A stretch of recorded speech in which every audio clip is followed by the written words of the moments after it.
Welcome to another special event co-hosted by the University of Melbourne and the Institute for Ismaili Studies in London.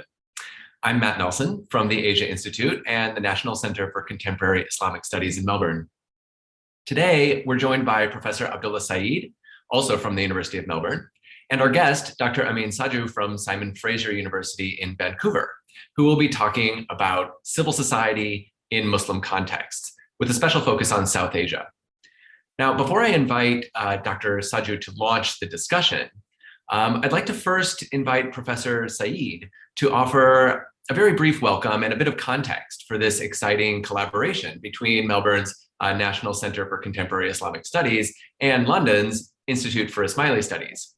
Already known to many of us, Professor Saeed is the Sultan of Oman Professor of Arabic and Islamic Studies, and now a Redmond Berry Distinguished Professor at the University of Melbourne.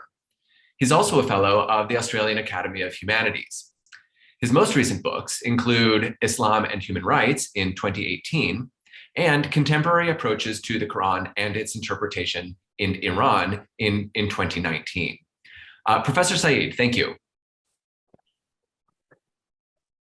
Thank you, Matt. A very warm welcome to you all. This webinar is a collaborative project between the Institute of Ismaili Studies in London and the Asia Institute and the National Center for Contemporary Islamic Studies at the University of Melbourne. The Asia Institute focuses on teaching and research in Arabic, Japanese, Chinese, Indonesian, Islamic, and Asian studies. The National Center for Contemporary Islamic Studies was established in 2006 with a focus on teaching and research in contemporary Islamic studies in Australia. It is based at the Asia Institute at the University of Melbourne.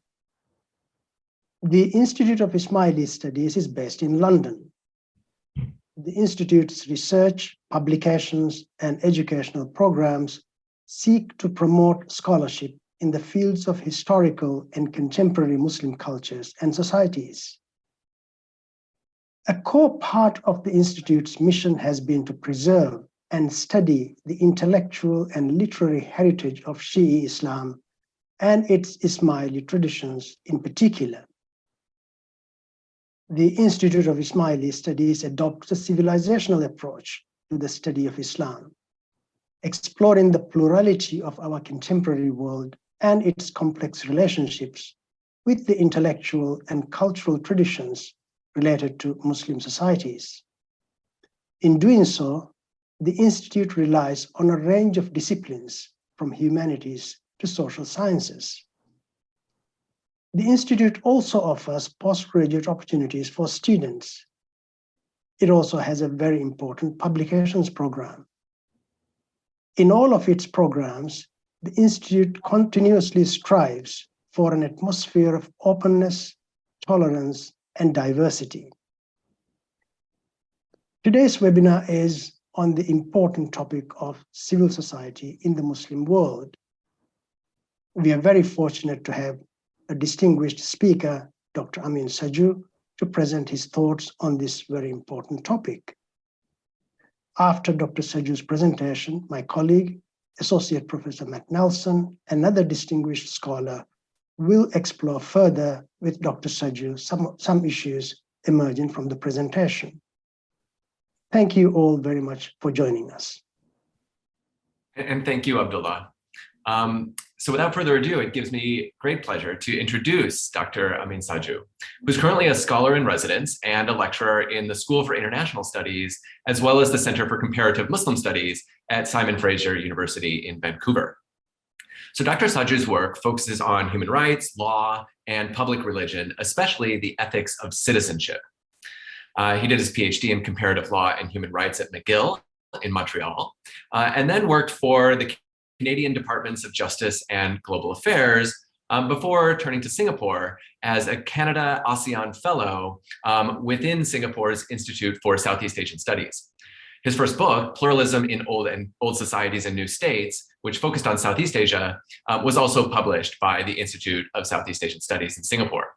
Now that book was followed by several single-authored and edited books, including Civil Society in the Muslim World, then Muslim Modernities and the Sharia History, Ethics, and Law. Now, in 2019, this last book on the Sharia was selected as a Choice Outstanding title by the American Library Association. Apart from numerous bylines in The Guardian, BBC World Service, The Globe and Mail, the Asian Wall Street Journal, and so on, some of you might know Dr. Sajoo as the host of a conversations series on identity and citizenship. Now, this year, that series focuses on Islamophobia. Dr. Sajoo has also served as an expert witness for the Canadian Senate's Human Rights Committee hearings on Islamophobia. We're delighted to have Dr. Sajoo with us to talk about civil society in Muslim contexts. We'll begin with a few remarks from Dr. Sajoo, and then we'll turn to a few questions and sort of elaborate from there. So at this point, I'd just like to turn things over to Dr. Sajoo for his remarks, and then we'll open things up for a discussion. Thank you, Dr. Sajoo. Thank you, Matthew, for those gracious remarks, and I'm honored to be with Professor Saeed and with Professor Nelson at this event. I can't think of a more timely topic at this time amidst all the disruption globally, as well as in South Asia, and with COVID still raging. It seems to me that civil society is a particularly relevant matter to be unpacking. And unpacking is all we can do. It's an enormous topic, both in global and South Asian regional terms. So as Matthew just remarked, I'm going to keep my initial pitch quite short. And what I'm going to do in 4 quick parts is first to do the big picture, what is global society, civil society in classical terms, and then give you a few examples from South Asia. And then I will look at what the upshot is of how South Asia is like and unlike civil society in the classical sense. And finally, a few observations on future trends. So here we go. And I'm going to show you a few book covers here. The top 4 books focus very much on the Muslim world and on South Asia in particular. At the far right of the top row, where you have Ernest Gellner's Conditions of Liberty, that gets the credit for being the book that everybody began using as their baseline in the 90s and early 2000s, present company included. And I will use Gellner for my standard definition of civil society. And it's one of the most readable, accessible books on the subject that I am aware of. Gellner passed away prematurely many years ago, but his legacy on this topic is enormous. At the bottom of your screen, the 4 volumes give you a sense of the larger debate. We have a Journal of Civil Society. David Herbert's Religion and Civil Society talks about a particularly exciting intersection between religion and civil society, so relevant to South Asia. Robert Hefner's book on Indonesia and civil Islam is still relevant, 15, 20 years after it was written, because it looks at civil society in terms of how it incorporates not just Islam in particular, but the whole idea of religion again, as with David Herbert. And then Kaviraj and Kilnani's book on civil society is a collection of extremely important theoretical perspectives on civil society. They take off where Gellner left many years earlier on. And one interesting observation, almost all these books followed the 9/11 crisis. They're mostly emergent from the period 2000 onwards. Which signals how civil society has become particularly relevant in recent years, even though its conceptual birth goes back to Adam Smith and the Industrial Revolution and the Scottish Enlightenment with Adam Ferguson. But then it went into quiescence until the 19th century with Marx and Hegel and Max Weber. And then it fell into quiescence yet again because we all began talking about democracy and peace building with the 2 wars. And then after the fall of the Berlin Wall, people like Ernest Gellner began talking about civil society again. The other great scholar who did this was John Keane. And much of their focus, not surprisingly, was on Eastern Europe because of the fall of the Berlin Wall. But this quickly caught fire. So in the mid-90s, it was a very hot topic in Tehran, in Iran, with Khatami bringing in a rather liberal top-down discourse on civil society, and it caught fire across the Middle East and South Asia. And then again, it went into quiescence. But now, in the past few years, with populism becoming such a global worry, civil society is right at top of mind yet again. So this is to give you a broad picture. And here is that definition from Ernest Gellner that I mentioned. And let's go through it in terms of what his focus is. So he begins by saying that we're talking about diverse non-governmental institutions, and they're strong enough to counterbalance the state, while at the same time allowing the state to be the keeper of the peace, the rule of law, and the arbitrator between major interests. That's the judiciary, of course. But, and here is the key part, it can prevent it, the state, from dominating and atomizing the rest of society. So the sting is in the tail. That's what civil society is really about. It's a buffer between the state as the keeper of the peace and the arbitrator on the one hand, and the rest of us, individuals, communities, society on the other. So civil society is public space between the two.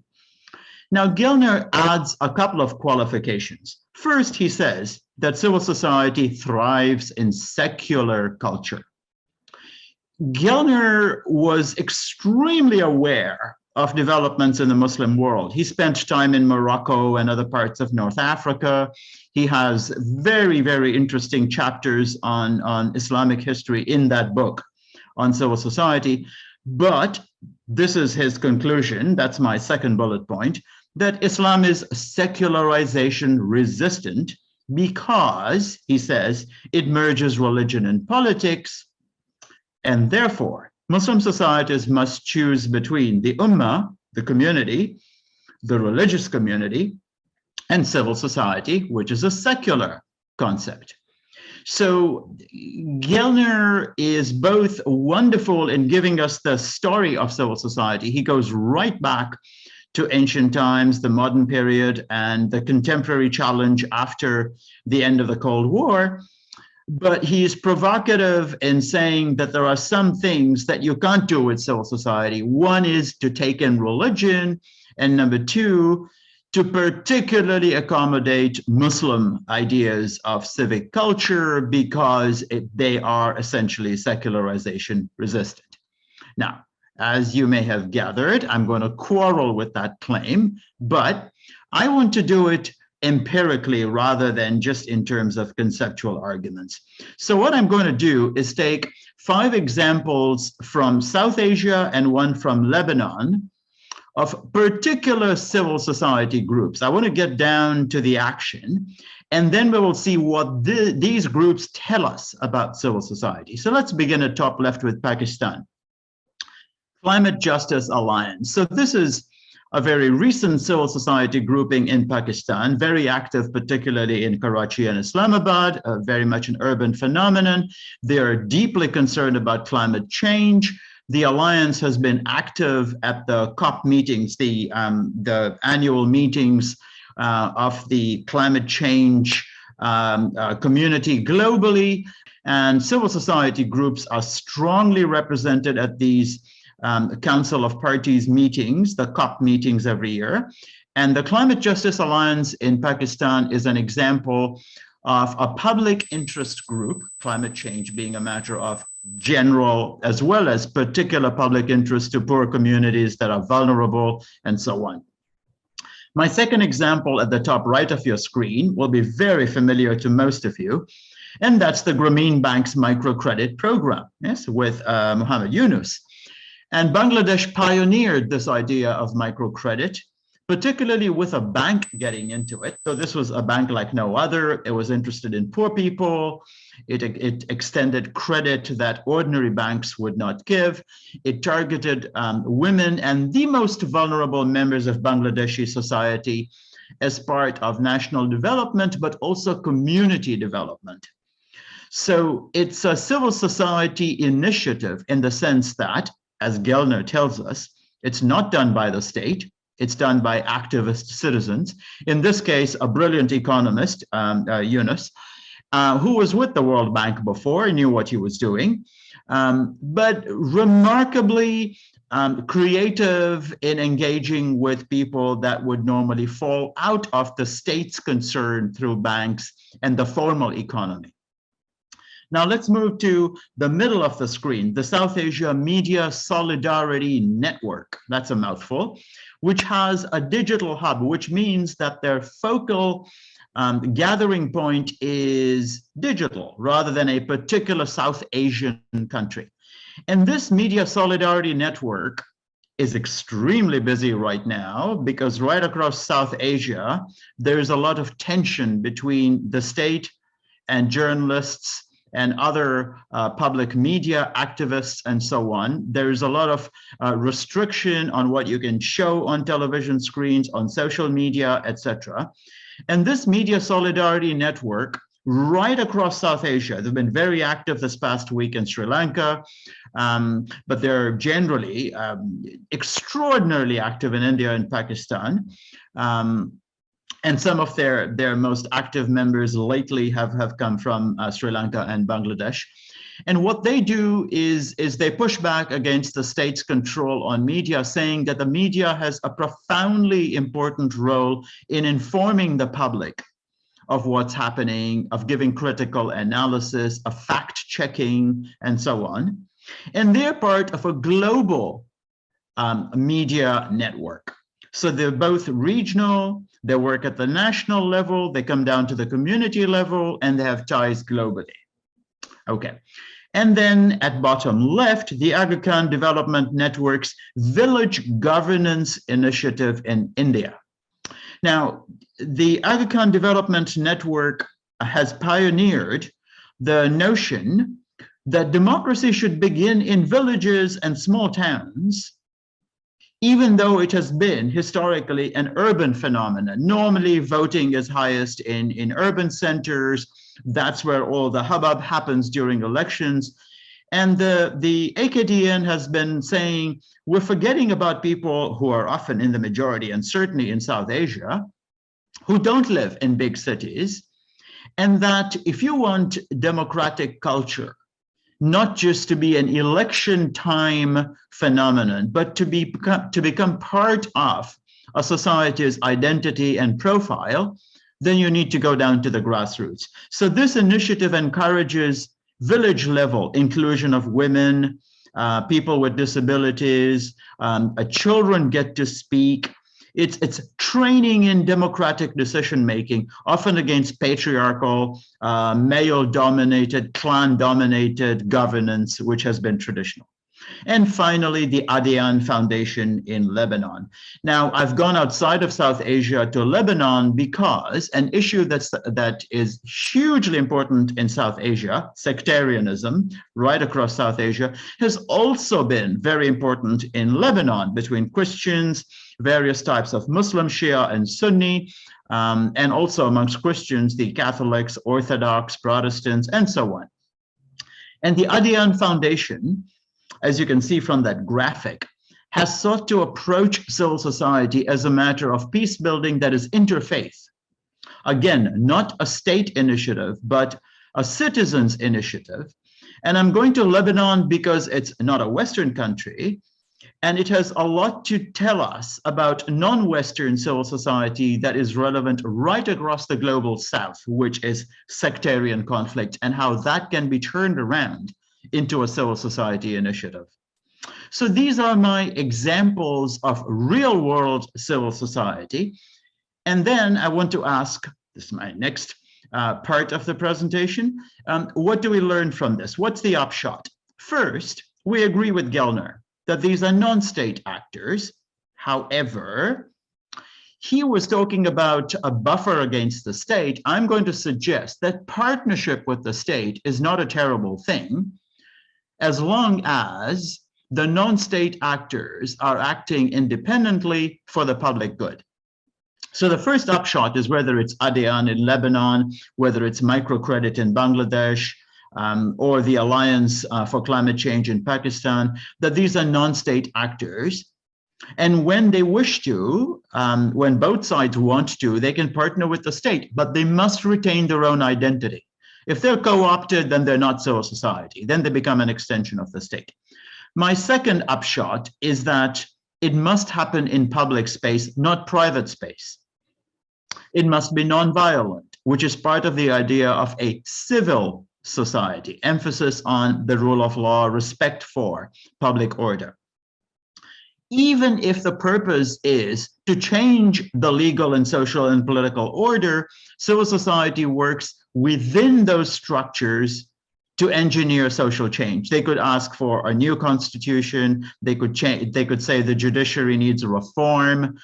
They could talk about changing the relationship of church and state, but it's done by nonviolent, peaceful means.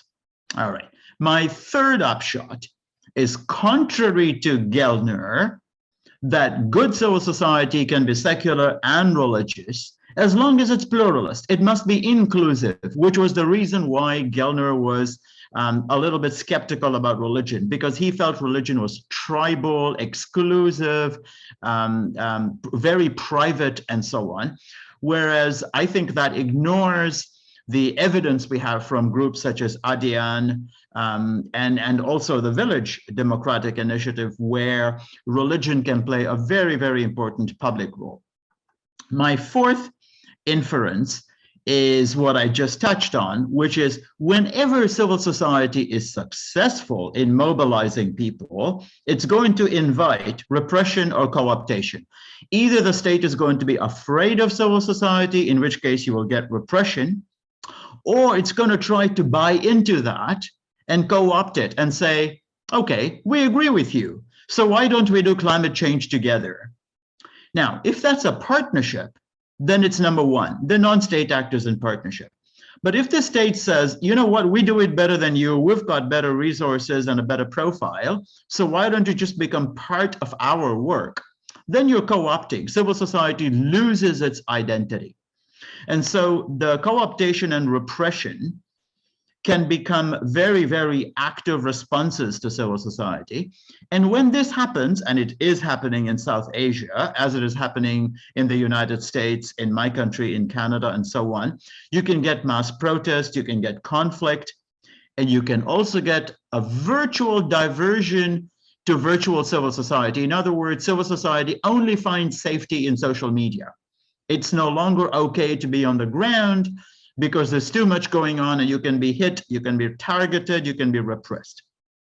My final upshot is that the public interest issues have become increasingly global. Climate change is not a national matter, it's a global matter. Gender and sexual harassment, gender inclusion is a global issue. So is the pandemic, global public health, and so on, which means more and more civil society is becoming a global phenomenon with a network that now, and with South Asia, this is particularly important, the diaspora, right? The huge spread of South Asians or Lebanese or South Americans, they become part of the national and regional civil society activism. They may contribute funds, they may contribute activism. And the more repressive things are at home, the more people will lean on the diaspora to help them out.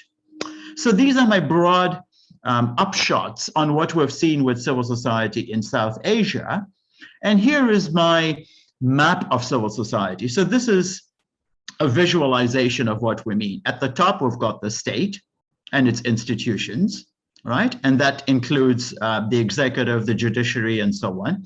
And at the bottom, you've got the private sphere, individuals like you and me, maybe corporations, and so on. Civil society is that space of activism between the two. It's public domain. It can't be a private space. It respects the rule of law, right? And adjudication, as Gellner was saying. And the activism can be by independent media, trade unions, non-governmental charities, intellectuals and artists. Question mark, what about religious institutions? Gellner would say no. We are saying yes with the examples that we've given. So where do we go with this? Now, in the debate, as you can see from this cartoon, there is much mockery of the role of religion, right? Here is a priest saying basically that we're here for the afterlife, right? That religion is here for the afterlife. In this world, it has to be secular. This tends to be a secular take on that.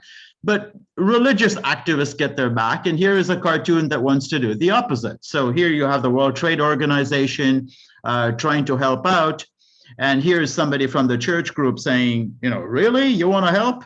And the WTO wants to say, we're the ones with our neoliberal stuff that create millions of poor people. What's the problem? So I want to show you that there is mutual mockery of the secular and the religious sides of the debate. And here is an alternative definition to Gellner's. It doesn't reject everything he is saying, but here is the crux. So civil society institutions operate on a private voluntary basis, so far very much like Gellner, driven by public motivations, okay? Include institutions dedicated to education, culture, science, research, commerce, labor, professional and ethnic associations, health, environment. So far, so good. Not too different from what Gellner was saying. But religious institutions are central to civil society, as are institutions of the media. And this was offered in 2006 at the Avoria University Symposium in Portugal by His Highness the Aga Khan. Now, his argument was, you can't have the first bullet point, all those secular institutions, without the second in most parts of the world. In most parts of the world, religious institutions play a very important role, as do the media. And Gellner talked about neither. He was afraid of religion, and he ignored the media. That's a gap in the book. And to his credit, this was before social media. He wrote his book in the mid-90s, before the internet had really come to the fore. Right? So this is our alternative definition. And here is something, I want to give you some data that support that argument. Now, even though this is about the United States, right, it comes from a 2022 study on social capital, which is what drives civil society. Social capital is essentially the bloodstream of civil society. It's the enabling flow of transactions, goodwill between people, volunteerism, charitable impulses. That's social capital, which makes relations between people and institutions enabled, favorable, and cooperative. Now, this chart wants to ask the question, if you're not a rich person, what are your chances of doing social capital, of partnering with, of making friends with, of engaging in civil society with people outside your own group? All right. Now, let's go at the top left from top to bottom. You would think at university, the chances would be very good. All right. And the share of rich peers, 22%, very high. But look at the right-hand column, the chance of befriending a richer peer, minus 4.7. That's not very impressive. What about the workplace? Not as strong as the university when it comes to the share, because people are in smaller groups. And look at the performance on befriending, minus 5.4, even worse than universities. What about high school? Again, private schools are very common. People tend to be clannish in high school. And so the upshot, befriending richer kids, minus 4.3. Recreational groups, not too bad. Now look at religious groups. Even though you may not have as strong a mix of rich and poor as you do at university, it's the only one at the far right with very, very strong social capital, plus 3.2 compared to its competitors. And the neighborhood, not surprisingly, neighborhoods tend to be much more economically driven. Rich neighborhoods, poor neighborhoods, middle class, and so on. The upshot of this American study, I think, is global, which is that religious communities, religious institutions potentially can enable a lot of cross cross-sectarian, cross-economic, cross-political, cross-ideological interaction, social capital between people, and drive civil society. So the potential for religious groups is certainly very strong. And what comes out of that is the idea, this is going back to our initial chart, right? Civil society is that middle space between the state and the individual, and it tries to create social capital through community networking. It's got the rule of law and human rights, but here's what we're adding with religious groups and also with secular groups that are publicly oriented, ethical values. So we're talking about solidarity, integrity, pluralism, accountability, and nonviolence. What I'm arguing here is that whether it's Gellner's definition or whether it's what the Aga Khan was proposing, here is what they agree on. They agree on the values. So Gellner wants to insist that nonviolence and accountability are crucial, and that pluralism is very much the ideal, and that if civil society is to fight corruption and state capture, it must have solidarity and integrity. But this is exactly what key religious values will emphasize. So the issue is, are we looking at the ethical values or are we looking at the actor, the religious actor or the secular actor? If we just want to look at the actor, then we go with Gellner and we're going to be secular insistent. If we go with the end result, which is we want to nurture positive civil society ethical values, then the argument is whoever gets us there is a friend. And if it takes religious institutions to get us there, as we saw in the data chart, right, then we should welcome religious actors. Okay, and with that in mind, here is something that is also very recent. So this is the Harvard database, again, very recent from last year, 2021. And what it does is to give us some shocking data here on what's happening to nonviolent solidarity, ethical values, and protest. So what Chenoweth is trying to do in this chart here, which is groundbreaking, no one's done this before, it's a new Harvard-based database. The blue line gives you nonviolent public protests since 1930 all the way to last year, to 2021. The red dots or the pink dots give you violent resistance, armed resistance to the state and so on, a civil conflict, war, and so on. And notice how similar the curves are, and both are declining now.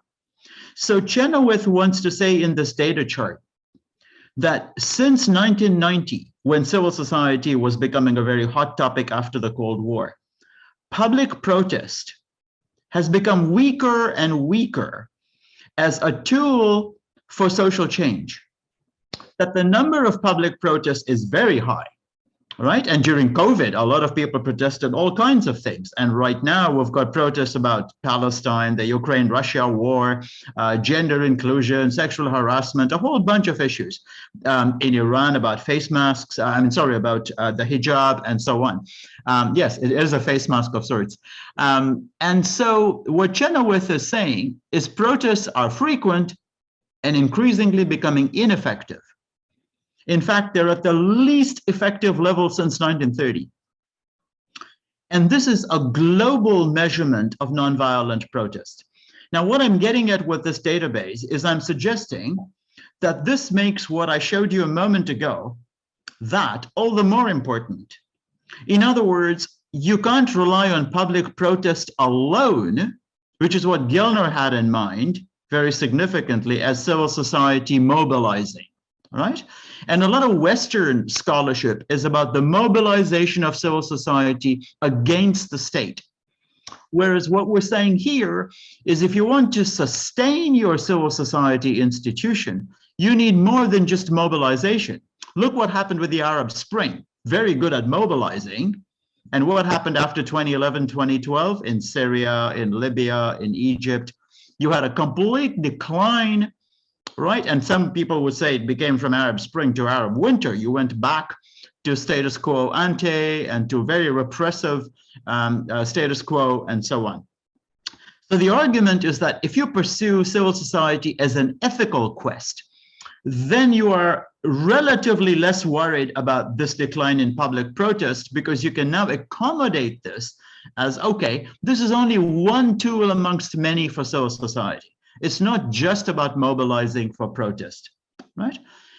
And we've got a warning here that I want to share for a moment from Ronald Debert. This is the final part of what I want to say.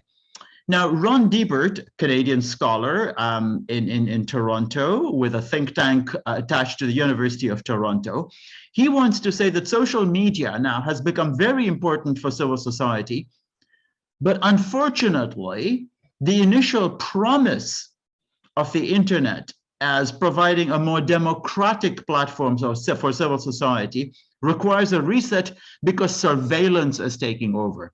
The same internet which promised us the idea of inclusive discourse and so on is now becoming a tool by the state for surveilling people, for capitalism, and so on. And Debert wants to argue that it's very, very important for civil society now to look for ways to reclaim social media because it's a profoundly important space for civil society, right? And Michael Edwards, in the 5th edition now, I've got the 4th edition on your screen, he's just come out with the 5th edition of this, says something very memorable, which is we need public spaces in which people do not draw the knife. In other words, can we talk to each other without losing it? Because polarization has become so dominant. And Michael Edwards is particularly concerned that polarization kills civil society, that the civil discourse becomes conflict. And you get two kinds of civil society, one which is in favor of social change and so on, and the other one wants to protect privilege, patriarchy, and so on, and wants to have its own idea of civil society, which he finds deeply uncivil. And he says we need to talk without drawing the knife, which I think lines up with what Debert is saying, that the internet has become a place where people draw the knife, and that we need to shift from that. And I want to finish with this quote from the same person that gave us the alternative definition. This is the Aga Khan again from Berlin, the German Ambassadors Conference in 2008. And I think what this captures is the idea that pluralist societies, he says, do not happen as accidents of history, but have to be engineered by enlightened education, investment, and so on. And that the Aga Khan Development Network is using education to advance pluralism. Now, this is much more provocative than it looks. It's not an anodyne idea. What he's saying basically is that if you want those ethical values and so on, you can't begin at the top. It can't be an elitist exercise. It has to begin at the bottom, grassroots, whether in villages or schools and so on. And this is a huge gap even in the developed world. Curricula don't necessarily include, civics, the idea of civic discourse and so on, until people get to university and suddenly there is no foundation. It's if you're specializing in certain areas, social studies and so on, then you learn about this, or the law schools and so on, then you talk about constitutions and so on. AKDN is arguing people need to become familiar with this idea of civility and pluralism and so on much, much earlier in order to develop civil society. And here are some key readings that I've touched on in my session. There's a lot that I've left out, but I think these in particular, beginning with Michael Edwards right at the top, the 5th edition, are particularly useful in getting deeper into the subject. Okay, that's enough from me, and I'll invite Matthew to help me unpack this. Fantastic. Thank you so much, Dr. Sajoo, for those comprehensive and yet embedded remarks that give us a sense of what's happening analytically and what's happening empirically with particular reference to South Asia, but really with a global perspective. I just have a few questions that sort of bring us back to some of your earlier work and then connect it to what you're saying today. and particularly the way in which you look at civil society, both in a broad sense, but also in a specific sense in Muslim context or the South Asian context. And I'm remembering the introduction, your editor's introduction to civil society in the Muslim world. And in that introduction, you challenge a claim that comes from a very renowned Turkish sociologist, Sarif Marden. And that claim from Professor Marden was that civil society is a Western dream. And so I'm wondering if you can give us a sense of what lies behind that claim that civil society is sort of a Western construct. You also mentioned, with reference to Ernest Gellner, that civil society concept has been associated with secularism. What lies behind these ideas? And then what led you to challenge some of that literature, which is so prominent? Well, thank you for remembering civil society in the Muslim world. It's wonderful to revisit that very, very exciting work.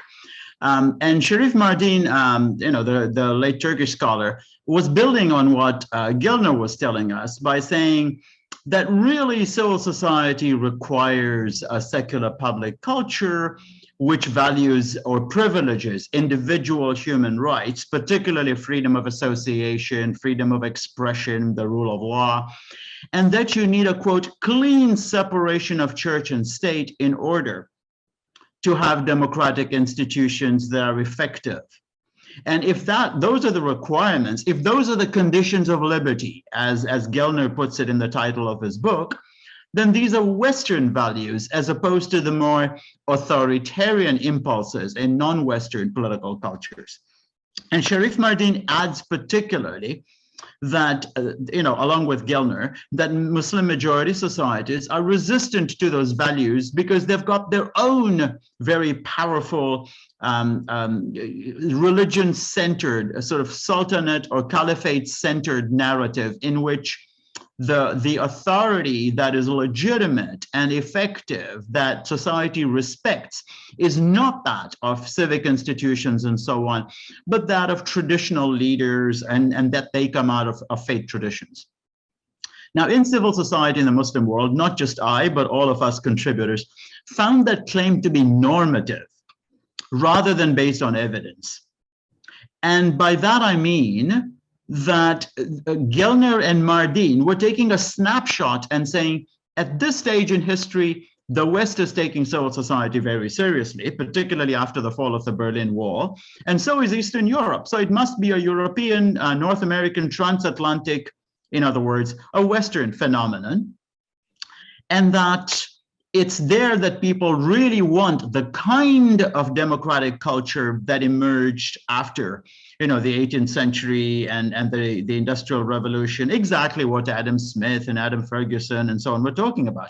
Now, we found this to be Orientalist and reductive because it seemed to assume what it was arguing. In other words, the West didn't just suddenly develop a love of those civic institutions. It went through wars of religion. It went through all kinds of difficulties. It was gender exclusive. It was patriarchal.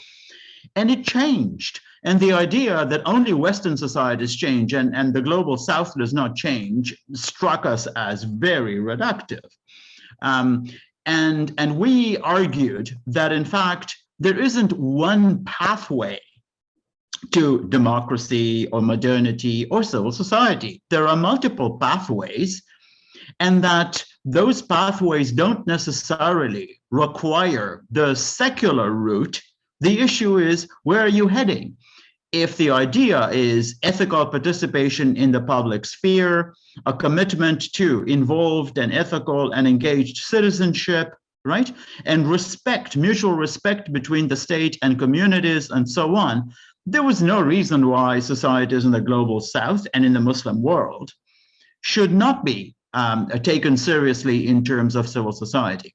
And one final point on that, the idea that you could tell one story about all Muslim societies struck us as particularly reductive. And the idea that Sarif Marden's home country, Turkey, had the same trajectory as, say, Indonesia or West African Muslim societies like Mali or Nigeria, is unrealistic. Societies are at different, levels of social, economic, political development, and also what they want. And just because they're Muslim doesn't mean that they want or share exactly the same story, unless you want to say that the Muslim story is the only story in town. So for all those reasons, we found the argument that Gellner and Mardin were advancing to be way too Western-centric, and that we really needed to expand our vision. Right. I think expanding that vision is crucially important. And what your work shows, and your presentation as well, is that civil society is possible in lots of different contexts.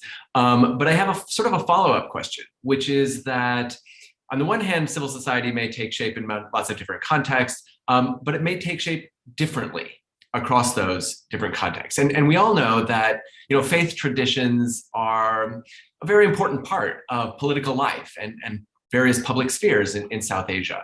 I'm thinking about Sri Lanka, I'm thinking about India, but also, of course, Pakistan and even Afghanistan. These faith traditions really invigorate public life. And that leads me to ask whether the form that civil society takes, first, of course, that it takes a form, which, as you've indicated, happens in lots of different contexts, but does it take a different form in different contexts? Do we see civil society type 1, civil society type 2, not only between, if you will, the West and the South, but also across different contexts in South Asia itself? Oh, absolutely. Again, the answer from Gellner would be no. There is a dominant, persuasive narrative, which a lot of scholars like Mardin, even from the global South, do buy into, and they would argue that in the long run, the appropriate story is going to be a secular one. In other words, that secularization, the process, is crucial, and that even if you begin with a different pathway in which the form taken is a more faith-oriented one, or one in which faith is a very important player, that in the end you will merge with the secular pathway. And that, it seems to me, plays into the old story about modernity, that modernity is a secular phenomenon, building on Weber and Marx and Durkheim, sort of the classical Western story, that it's a secularization narrative. And since the 80s now, even great Western scholars, Western sociologists and so on, have been saying that that is entirely mistaken, that in fact, even within the West, as within the South, secularization goes up and down. French secularization, laïcité, is not the same as North American or Australian secularization, where we did not have the war between church and state, which Europe went through, and particularly that France and Germany went through. British secularism is somewhere in between. And the same goes for South Asia.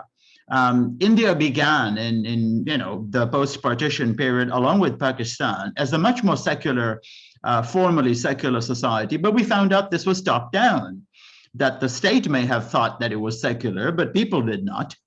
And so the forms are not rigid, they're not static.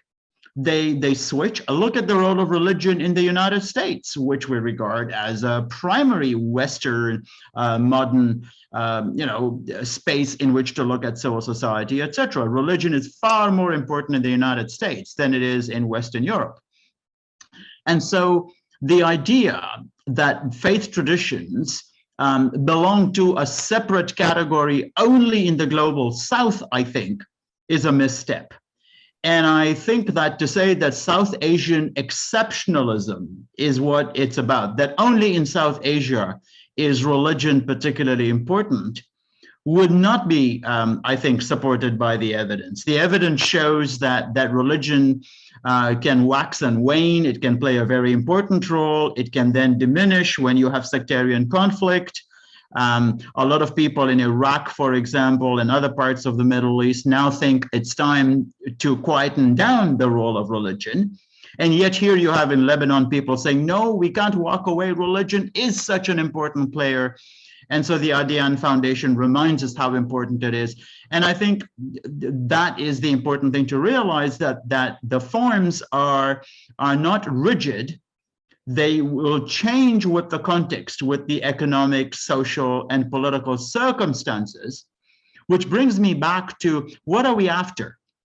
If civil society is not just after identifying the players, secular or religious, and formal institutions and formal associations and so on, but also about civic culture and about ethical values, then it seems to me that the debate has to shift to what can religion contribute to civil society, rather than whether religion is a legitimate player in civil society.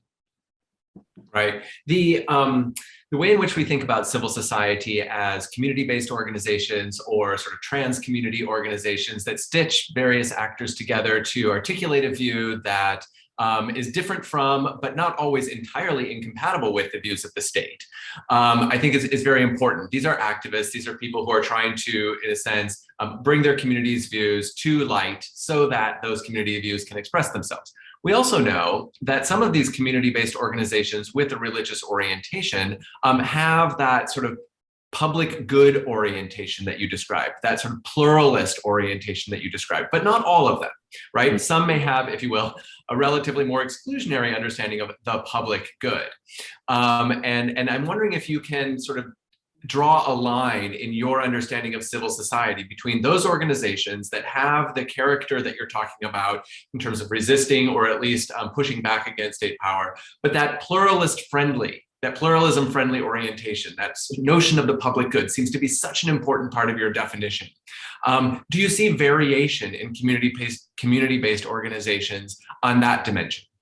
Oh, absolutely. And I'm glad you used the term community-based institutions, because I don't think it applies only to religious actors. So if we take the key values that we've highlighted so far in terms of what matters for civil society, let's take the faith traditions in South Asia: Buddhism, Hinduism, Islam, certainly Catholicism in India and Sri Lanka are particularly important. All these great traditions, all the great faith traditions will say that they value, right, equity, that they value empathy, personal integrity, service for the common good, inclusion. Those are high-minded values which matter to all great faith traditions. Sadly, every one of those faith traditions have a record of completely violating their commitment to those values. So in all cases, in the case of Buddhism, in the case of Hinduism, Islam, Catholicism, etc., the communities themselves have been, at various points, exclusive, lacking in empathy, lacking in personal integrity, corrupt, not serving the common good, tribal in their orientation. In other words, they've been on all sides of the divide between, the public good and the idea of virtue ethics on the one hand, and doing what serves your own interests on the other. But the reason I was very happy you used the term community-based institutions is, how is that different from secular organizations? In other words, secular organizations, let's take women's groups. They can be pro-abortion, they can be anti-abortion. You can be pro-rifles, you can be anti-rifles, right? Both sides are secular. You can be in favor of generous interpretation of sexual orientation, or you can be exclusive and favor the traditional patriarchal definition. And this happens within secular institutions as well. Now, I credit this insight to Charles Taylor, the great Canadian public philosopher. And Taylor, in his lovely book, it's a very, very skinny paperback, Modern Social Imaginaries. In that, he argues that we get obsessed with the difference that religious groups bring to the conversation, and we forget that we have the same conversation with secular groups. Yeah. And in his great opus, The Secular World, it's a massive 750-page tome by Charles Taylor. I think it's the book now on secularism. Taylor expands on that point and wants to say, show me a secular issue And he looks at France and the United States in particular. Show me a secular issue that doesn't cut both ways, that is not pro-human rights and anti-human rights. Take citizenship. People can be in favor of inclusive citizenship, and they can also be in favor of a more tribal, nativist approach to citizenship. And I think the same applies to the community-based institutions in South Asia, that potentially they have all the assets, the social capital, to advance inclusion, equity, empathy, integrity, and serving the common good. And they can also flip that and do the other thing. The point I'm trying to make is there is no preordained or fixed outcome here because of your identity. It can cut either way, which I think takes us back to that final quote about pluralism being not an accident, but requiring patient, hard work from the ground up so that we have the outcome that we want, because it doesn't just happen. Absolutely. And that sort of spectrum of perspective, on the one hand within secular organizations, on the other hand within religious organizations, fully illuminates the complexity of these issues. And it prompts a follow-up question, perhaps a final question, which is, the world is concerned, as you said, about populism. There's a worry that these movements that claim to speak for the whole people, particularly non-elite people, are in a sense talking about the people in a often relatively exclusionary way. And it's not necessarily a pluralism-friendly populism. And we see civil society as, in a sense, an antidote to that type of tribalist, sort of exclusivist public action. And yet, when we look at civil society organizations, often big organizations that are involved in civil society, they sometimes appear somewhat corporate in their approach. They sometimes have organizational structures that are somewhat hierarchical.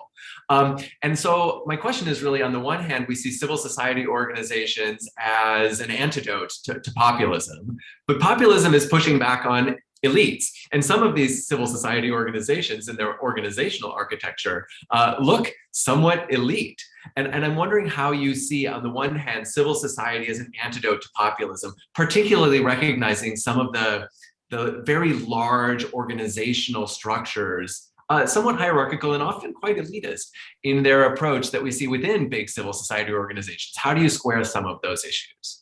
Yeah, it's funny, but you can actually get an MBA now at top universities in nonprofit and civil society management.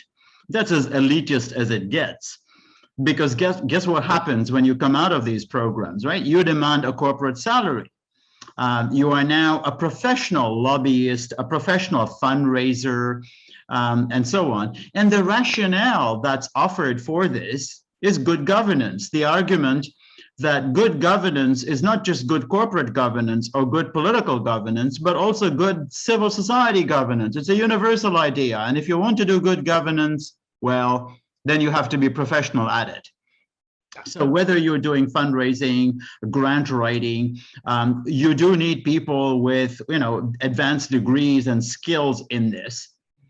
And the hard reality is even modest voluntary organizations, even microcredit groups, etc., do need funding. And if you need funding, you're going to compete for that funding, as charities do all the time, with a whole bunch of other groups.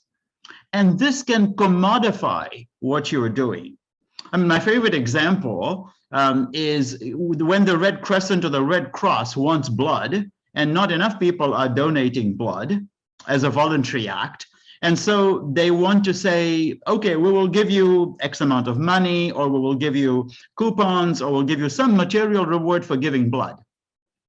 And I think this completely changes the nature of the transaction. It becomes now a much more commodified transaction. You give blood, I give you something in return.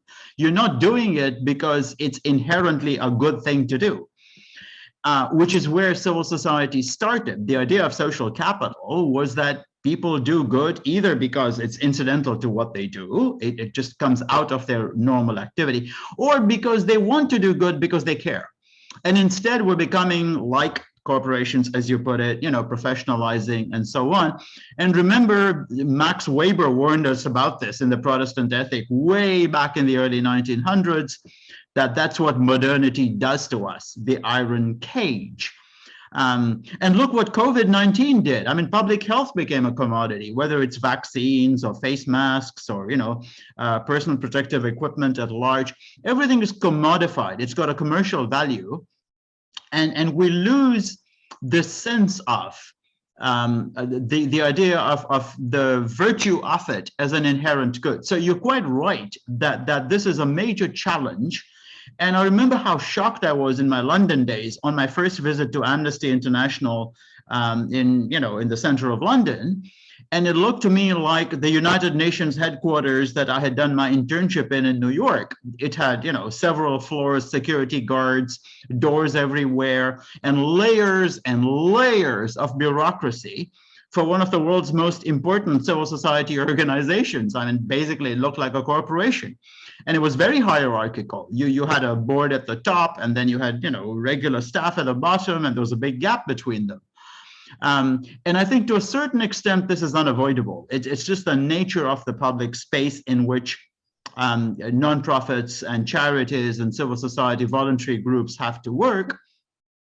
But I think you're quite right to warn about giving away everything and the kitchen sink. In other words, if we don't retain the ethical drive for civic culture, that there is something to be valued in and of itself, the voluntarism, then yes, then civil society will become more and more corporatized, and it's a very serious risk. And if it does that, it will become as elitist as those other target groups that populists want to rail about, right? They want to rail about corporations and the state and all the other elite actors. And civil society will get subsumed in that unless they reclaim their ethical identity and their grassroots connections. Absolutely. And I'm reminded of your very first slide, which on the one hand, in the upper right-hand corner, we had the Grameen initiative, and anybody who's visited Dhaka, will be driving through town, and we'll see, the big sort of branded material for Grameen. But on the bottom left-hand side of that slide, we had the Aga Khan Development Network's sort of village councils, and obviously a very different sphere, and both of them are part of your story from the climate network and the sort of media outreach networks. These organizations across the slide are all stitched together by common values. And those common values are focused on the common good in a pluralism-friendly sort of way, inclusive. And that seems to be what that sort of stitching together of common values, recognizing that the world as it works requires corporate strategies in a certain sense, but the values that underpin that initiative will define its role in this civil society space. It's not, as it were, the 5 floors of corporate headquarters for Amnesty. It's the values that underpin that organization that really make it part of the story that we're looking at. And I'm concerned that we're running out of time, but I really want to thank you for this incredibly interesting and wide-ranging and sophisticated analytical assessment of where we are with civil society organizations in a Muslim context, and particularly with religion more generally. I think at this point, I'm just going to turn things over very briefly to Hussein Chassani from the Institute for Ismaili Studies for helping us wrap things up. Hussein. Thank you. Dr. Sajoo, for your insightful talk, and Dr. Nelson for facilitating this conversation with Dr. Sajoo, and I must say your incisive questions. So thank you both for your time today. Can I add a word on that? Those questions really did probe very skillfully and helped me unpack. So you did a lot of hard work there, and thank you, Matthew, for those questions. It was such a pleasure and an honor to be invited in such fine company. So thank you, Hussein. Thank you. On behalf of the Institute of Ismaili Studies, please accept my appreciation and gratitude for taking time out of your busy schedules to be with us today for this very first talk in a joint lecture series that we have launched between the South Asian Studies at the Institute of Ismaili Studies and Asia Institute at the University of Melbourne. I thank Professor Abdullah Saeed for joining us today and introducing this collaborative effort. Let me provide some more details about this lecture series. As part of this series, we plan to offer 3 sessions every year.